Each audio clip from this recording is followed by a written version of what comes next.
Hello everyone, আজ আমরা যাচ্ছি আমার দিদির কালগুলোতে। দিদি মানে চিত্র মেয়ে। তো আমাদের এখান থেকে দিদির বাড়ি যেতে সময় লাগে 1 ঘন্টা। তো আমরা এখন বেরিয়ে পড়লাম, স্টেশনে পৌঁছে গেলাম, আর এখন আমরা ট্রেন থেকে নেমে গেলাম। এবার আমরা যাচ্ছি দিদির বাড়ি।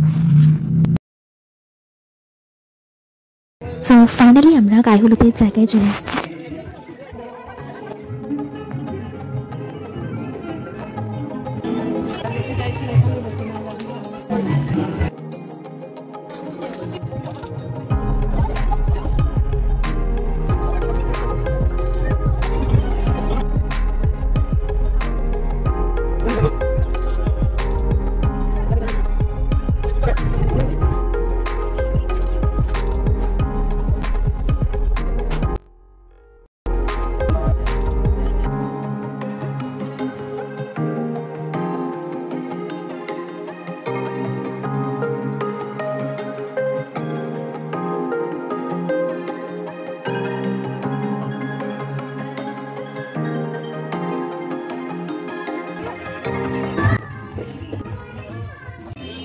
সন্ধ্যাতে আমরা বাড়ি ফিরে গেলাম। Bye bye.